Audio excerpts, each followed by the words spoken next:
We all have an audience, but how many of us are believable to our audience?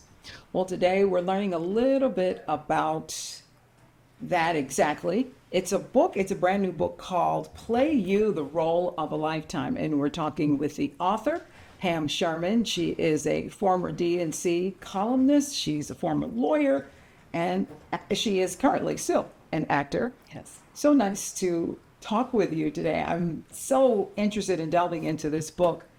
Thank you for joining us. Thank you so much for having me. My pleasure. I love this book. It's all about being who you are, but learning how to come across believably, right? Exactly. In my work, which I've been doing now for 18 years, I like to say for a lifetime, as a former lawyer turned actor, I realized that there were a lot of people who were struggling, especially now in this world where there's technology coming in that removes us from our humanity, and they were struggling with how they were showing up, mainly because they had a believability gap. And as I started to do my work and writing this book, I realized that's what I want to solve for. And it's the gap between who you fundamentally are and how you think you're expected to show up, which makes you less believable to yourself. And it's the gap between who you fundamentally are and how you show up for others, which makes you less believable to them. And we need more believability in this world right now, don't we? So give us a few nuggets from the book. First, tell us, how did you end up on this journey, searching for believability? And, what did you learn along the way? Well, it began with my own, I like to say, ill-fitting suit. When I started my career as a lawyer, I thought that it was just going to be like acting on, lawyers acting on television. And it wasn't. It wasn't like that at all.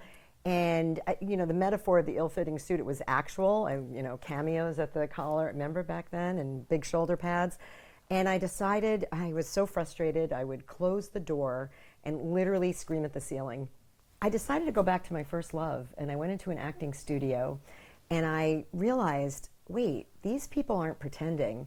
They're really trying to take the audience on a journey where they'll believe what's happening in the world of the play or the movie or wherever you're going, and they do it with some deep work on character development. And a funny thing happened on the way to my secure profession.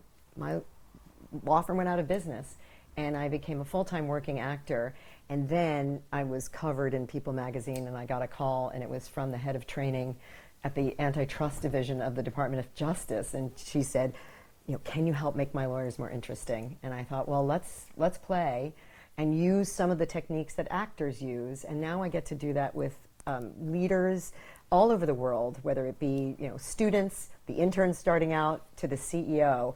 Everyone has a moment where they have to learn how to believe in themselves and have others believe in them as well. What is one of the pieces of advice that you would give on your road to believability? Well, I think an important aspect is having a vision and understanding where you want to go.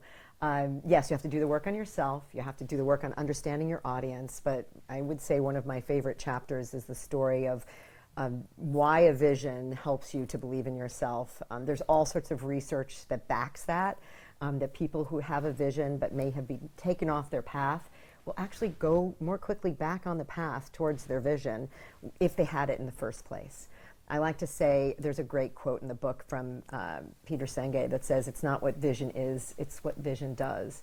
People possibly wanting to meet you, how can they do that? Well, Tuesday is launch day for Play You the Role of a Lifetime, and I'm so excited because Book Culture in Pittsford, where my hometown, or at least my adopted hometown, is hosting a book signing and a talk with Jenny Ryan from, who has rewired her career.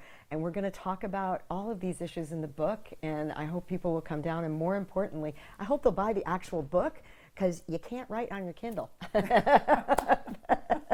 So that's this Tuesday. Mm-hmm. What time should they show up? 6 o'clock. All right. Right here. All right. Easy enough. Thank you. Pam, just awesome talking Thank with you so much. I just appreciate you. 6 o'clock on Tuesday. If you want to meet her, if you want to get the book, you'll want to be here. We'll be right back.